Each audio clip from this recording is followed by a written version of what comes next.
तो भाई आज चल रहा है अपना मेडिकल, कल हुई थी रनिंग। अब देखते हैं मेडिकल का प्रोसेस क्या क्या होता है आज हमारे साथ। हेलो दोस्तों, तो आज हम GC1 अजमेर ग्राउंड के जो मेडिकल प्रोसेस है उसके बारे में बात करने वाले हैं। मेरा क्या एक्सपीरियंस रहा मेडिकल का उसके बारे में बताने वाला हूँ। लेकिन उससे पहले कुछ भाइयों का कमेंट आ रहा था कि भाई चेस्ट के बारे में कुछ बताओ, हाइट मेजरमेंट के बारे में कुछ बताओ। तो चेस्ट और हाइट के बारे में बात करने के बाद हम मेडिकल की तरफ चलते हैं। उसके बाद बताऊंगा आपको कि मेडिकल किस तरीके से और क्या प्रोसेस है मेडिकल का। तो भाई का कमेंट था कि भाई चेस्ट किस तरीके से नापी जा रही है। तो मैं बता दूं, चेस्ट में भाई एक भी बंदे को, किसी भी बंदे को चेस्ट में बाहर नहीं निकाला गया। यहाँ तक कि जो मेरी चेस्ट है वो भी 81 to 86 थी, तो मेरी तो ठीक थी। लेकिन बहुत से बंदे ऐसे थे जिनका जो एक्सपेंडेशन मांगा जाता है 5 सेंटीमीटर का, वो नहीं आ रहा था। लेकिन ऐसा नहीं है, चेस्ट के लिए तो बहुत सारे मौके दे रहे थे वो पुशअप्स लगाने के लिए, और चेस्ट में एक भी बंदे को बाहर नहीं निकाल रहे थे। और अब बात कर लेते हैं अगर हाइट मेजरमेंट की, कि भाई हाइट किस तरीके से नापी जा रही है। एक भाई बोल रहा था कि मेरी 170.5 है हाइट। तो भाई ऐसे कोई दिक्कत नहीं है, 170 सेंटीमीटर वालों को वो ले रहे हैं। लेकिन पता नहीं क्यों बहुत से लोगों को हाइट में उन्होंने निकाला है, जिनकी थोड़ी बहुत फिक्स थी उनको भी शायद निकाल दिया। लेकिन ऐसा कभी कभी था, ये नहीं हर किसी के साथ कर रहे थे। तो भाई कोई दिक्कत नहीं है हाइट का भी। अगर आपकी 170 है, लेकिन आपकी अगर 170 से 1 सेंटीमीटर भी कम है तो भाई कुछ नहीं हो सकता। हाइट में तो वो सीधा बाहर कर रहे हैं, हाइट के लिए कोई चांस नहीं है। हाइट में सीधा की सीधा आपको बाहर किया जा रहा है। अब चलते हैं मेडिकल प्रोसेस की तरफ। अगर आपने हमारा फिजिकल वाली वीडियो नहीं देखी, फिजिकल क्या प्रोसेस है वो जानना है, तो आप ये वाली वीडियो देख सकते हो जो इससे पहले हमने डाली थी। और दोस्तों कुछ भाई ये भी बोल रहे थे मेडिकल के बारे में बात करेंगे, लेकिन कुछ भाई बोल रहे थे कि भाई वहाँ पर ग्राउंड के आसपास कोई रहने की सुविधा है, कि कहाँ पर रहें, कहाँ पर रुकें, रुकने के लिए कुछ सुविधा है। तो भाई जैसे हम आर्मी का फिजिकल देने के लिए जाते हैं तो वो लोग वहाँ पर टेंट लगा करके बढ़िया एकदम आपके साथ जो आते हैं उनके लिए वहाँ पर रुकने की सुविधा होती है। लेकिन इन्होंने तो अपने एडमिट कार्ड में साफ साफ मेंशन कर रखा है कि ना तो कोई रुकने की व्यवस्था मिलेगी आपको, ना ही कुछ मिलेगा, आप अपनी व्यवस्था खुद करके आएँ। आपका मोबाइल भी जो है वो बैग के अंदर रख लिया जाता है, और जब बैग दिया जाता है तभी आपका मोबाइल आपको मिलता है। स्विच ऑफ करके आप अपना मोबाइल उसमें रख देते हैं। तो ये जो आपको वीडियो दिख रही है ग्राउंड के आसपास की मैं बात कर रहा हूँ, जो आपको ये वीडियो दिख रही है ये बाहर ये रोड है, और रोड के सामने 2-3 टपरियाँ लगी हुई हैं। इधर की साइड जो ग्राउंड के जो राइट हैंड साइड है वहीं से बस स्टैंड और रेलवे स्टेशन के लिए रास्ता जाता है। तो आप बस स्टैंड या रेलवे स्टेशन के आसपास कोई धर्मशाला या किसी होटल में स्टे कर सकते हो आराम से। अगर आपको रीमेडिकल नहीं दिया जाता है, तो 2 दिन में आपका जो पूरा प्रोसेस हो जाता है। एक दिन में रनिंग और दूसरे दिन मेडिकल का प्रोसेस हो जाता है। ग्राउंड फिट अगर आप हैं तो भाई मैं ग्राउंड फिट था तो मेरा प्रोसेस पूरा 2 दिन में हो गया, मेरे को रीमेडिकल का पॉइंट नहीं मिला था। लेकिन अगर आपको रीमेडिकल पॉइंट मिलता है तो आपको 4 दिन, 5 दिन, 3 दिन, 2 दिन लग सकते हैं भाई। क्योंकि रीमेडिकल में वो ऐसा नहीं है कि आपको अगले दिन रीमेडिकल के लिए बुलाते हैं, लेकिन वापस भी भेज देते हैं, फिर अगले दिन बुलाते हैं, कभी भी कर सकते हैं जब उनका मन करेगा। और रीमेडिकल से किस तरीके से बचा जाता है उसके बारे में आपको आगे बताऊंगा वीडियो का एंड में। लेकिन पहले हम मेडिकल का प्रोसेस जान लेते हैं क्या है, किस तरीके से मेडिकल किया जा रहा है, कितना हार्ड है, कितना ईजी है, क्या प्रोसेस है। तो इसके बारे में हम बात कर लेते हैं पहले। भाई जो आपका ब्लड टेस्ट है, यूरिन टेस्ट है और एक्सरे, ये जो 3 रिपोर्ट होती हैं वो अगले दिन आती है। इसलिए जो रनिंग वाला दिन होता है आपका, उसी दिन शाम को आपको ट्रक में बिठाकर एक हॉस्पिटल में लेके जाया जाता है, GC1 के जो दूसरा वाला गेट है उधर से, और वहाँ पर आपका ब्लड टेस्ट, यूरिन टेस्ट और एक्सरे करवा लिया जाता है, जिसकी रिपोर्ट अगले दिन आती है। और शाम को आपको एक ये जो मैं दिखा रहा हूँ स्क्रीन पर, ये नोटिस दिया जाता है, जो भी है ये डॉक्यूमेंट दिया जाता है, इसको आपको अगले दिन सुबह 7 बजे लेकर एंट्री करना होता है ग्राउंड में। तो जैसे ही सुबह आप इसको लेकर जाओगे ग्राउंड में 7 बजे तो आपकी एंट्री हो जाती है।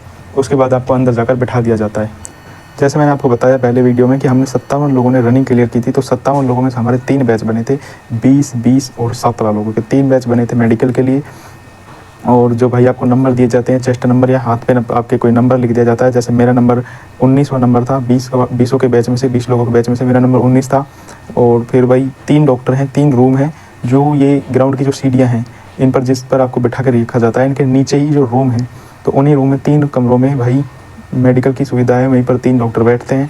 और कुछ भाई पूछ रहे थे कि भाई आई चार्ट, तो आई चार्ट के बारे में मैं आपको बताऊंगा।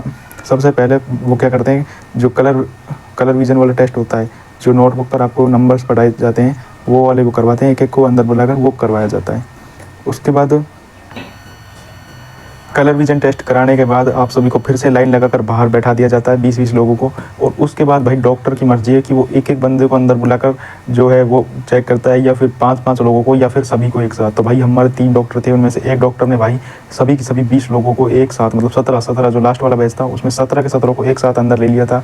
और उनकी जो भी मतलब चेक करना था वो कर लिया भाई। जैसे नाक, कान और मुँह, जो भी आँख, ये सब जो चेक करते हैं गर्दन वर्दन जो भी है वो चेक कर ली थी। और हम में से भाई 5-5 लोगों को अंदर बुलाया जा रहा था और ये सभी चेक किए जा रहे थे, आपके कान ये। और जो फ्लैट फुट है भाई, कुछ लोग बोल रहे थे फ्लैट फुट कैसे देखा जाता है, तो आपको लिटा दिया जाता है और वो फ्लैट फुट डॉक्टर अपने आप देख लेता है। और नोकनी के बारे में पूछा जा रहा था कि भाई नोकनी लिटा कर देखता है या फिर खड़े खड़े, तो भाई सभी को 20 लड़कों को एक साथ बाहर खड़ा किया जाता है।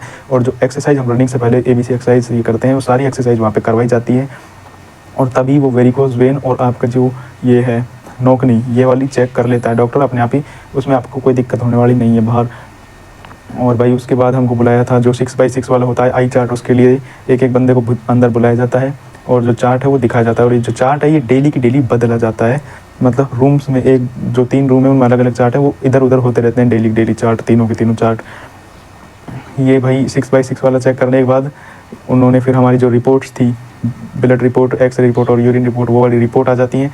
और भाई जो बच्चों को मेडिकल फिट थे उनको फिट किया गया और रीमेडिकल जिनको देना था वो दे दिया जाता है। जब मतलब डॉक्टर आपका नाम पूछ लेता है तो 100% श्योर ये बात है कि आपको रीमेडिकल दिया गया है। जिनको भाई मतलब ऐसा लगता था डॉक्टर को कि हाँ इसको दोबारा मौका देना चाहिए, दोबारा चेक करना चाहिए कि इसका जो पॉइंट है वो टूट सकता है, तो वो दोबारा चेक करते हैं, तब जाके आपको वहाँ पर एक मौका और दिया जाता है।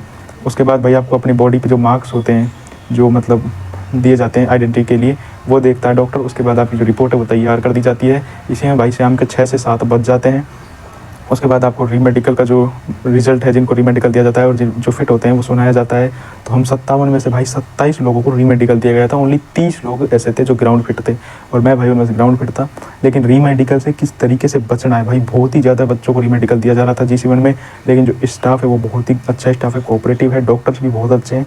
और भाई उन लोगों की खुद की भी गलती थी कुछ, तो किस तरीके से आपको रीमेडिकल से बचना है वहाँ पे, तो इसके बारे में मैं नेक्स्ट वीडियो लेकर आ जाऊँगा अगर आप कमेंट करोगे इस वीडियो के नीचे तो।